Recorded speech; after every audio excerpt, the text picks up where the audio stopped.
We begin with the dollars and cents in Kentucky's U.S. Senate campaigns. It is one of many metrics to judge how a campaign is doing at different points in the race, and we just got the numbers for the second quarter. So we're looking at contributions just from April to June. Congressman Andy Barr leads with a significant advantage on the Republican side, pulling in nearly $1.1 million in contributions for a total of $6.1 million cash on hand.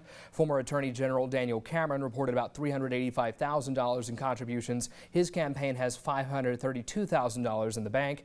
Fox 56 News political analyst Jonathan Miller says a Trump endorsement could be very influential in shaking up the Republican side. If one of these guys can land that endorsement, it will make the money be a lot less important. But if they don't, if Trump stays out of it, money really is critical because it's the opportunity to get yourself name recognition and to paint your opponents in bad light. On the Democrat side, State Representative Pam Stevenson reported about $150,000 in contributions, but has just under $50,000 cash on hand. Miller says if Democrats are serious about the race, she'll need some national support. Lexington businessman Nate Morris entered the race late enough to not report this quarter. We'll see his and an update on all of these candidates' finances again in October. So since we're focusing more on the Republican candidates here, Trey, I'll start with you. Just looking at these numbers, what's your overall read on the race at this point in the game? It's a really strange race because by any metric, by any poll, Daniel Cameron is more than likely in the lead polling just because he has such a massive name ID advantage statewide. People forget, I often think, oh, Andy Barr's a member of Congress, everybody knows him. People in his congressional district know him. People in other districts, not so much. And Nate Morris obviously is kind of coming from out of nowhere. So Daniel Cameron's got a huge lead. However, I've said previously that his first quarter fundraising numbers were on the low end of okay. I'd say this quarter was on the high end of terrible. It's not an inspiring number. Fundraising is not everything, but it is an indication of kind of momentum and support and the amount that people believe in you. And seeing Andy Barr's numbers versus Cameron's numbers, and Cameron actually moving back, raising less this quarter than he did the first quarter. I feel like this is like a NASCAR race where the leader's 2.5 laps up, but he's going to run out of gas and blow a tire with about 2 laps to go, and every other car in the pack's going to go zooming by him. I don't. But at the same time, Daniel Cameron can't drop out because he's in the lead. So it's going to be a really weird.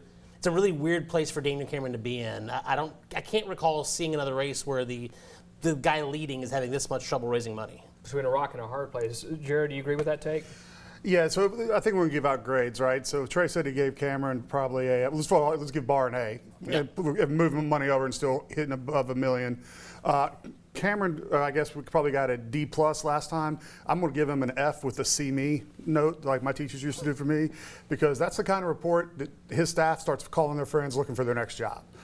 And I'm a finance guy. I think fundraising is everything until the very end, and that is clear signs that the Kentucky donor class does not want Daniel Cameron to be United States Senator. So before these numbers came out, I did get the chance to at least interview Daniel Cameron. He said on this show that he was outraised in the governor's primary. We remember how much money Kelly Craft put in that race, and he still came out the winner then. Now, we also had the Trump endorsement there. Do you think that could be replicated in this race, or could that opportunity I don't see if Donald Trump endorses, it would probably be for Nate Morris or Andy Barr. I just don't see. And maybe it's something where Trump says, I like all three of these guys. I don't see kind of a singular endorsement for Cameron, which is what he would need. For Democrats here, do you agree with Miller's take that national Democrats are going to have to weigh in if they really want to be serious about this race? Do Democrats have a chance here? Yeah, well, it depends. The Democrats have a chance because two big names are still haven't been very clear about their intentions in the Senate race, talking about Rocky Atkins and then the current governor. I know that the governor looks like he's trying to start a presidential run.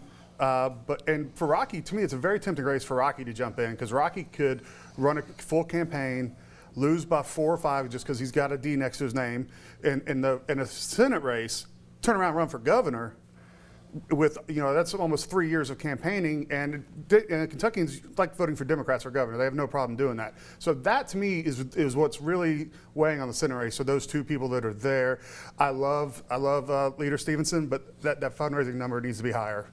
Yeah, it's a tough one to look at. I want to also mention the other variable here, which is Nate Morris. We still don't know what his numbers are, but he has said that he's going to be self-fundraising quite a bit. we're already seeing a lot of messaging from the bar and camera camps directed more at Morris rather than each other. Why do you think that could be? Look, I think this campaign's in 2 phases. Obviously, there's the campaign, like get votes phase on the back end, closer to the primary day. Where we're at right now is Nate Morris is an unknown. The political chattering class knows him, but the general public doesn't. Right now, what we're seeing is a battle, especially between Barr and Morris, to define who Nate Morris is. If Andy Barr wins that battle, and Andy's picture of Nate becomes the generally accepted picture of Nate Morris, Nate might as well drop out. The thing's over. If Nate can cut through and make sure that he's got his kind of name out as the most MAGA, the most Trump, the most conservative, kind of what his ads are getting at, he's in the ball game. So I think that's why you see kind of an all-out battle right now, because it's really hard to redefine yourself once you've been defined in a campaign. And that's what we're seeing right now, is a battle on what the picture and what the definition of Nate Morris is going to be. And if I'm Barr, I want Morris in this race, because that stops Trump from endorsing Cameron again, because Don Jr.'s endorsed Nate Morris. Peter Thiel's backing behind Nate Morris. J.D. Vance's people are at his campaign. So you're kind of keeping the MAGA world split a little bit there. If Morris drops out, and then Trump would be like, I'll go with the guy I went with before, maybe. Who knows? So I think that's very interesting. Nate Morris is a very unique and interesting piece of this puzzle. A long time until May. We got a lot of time to see how this race shakes out.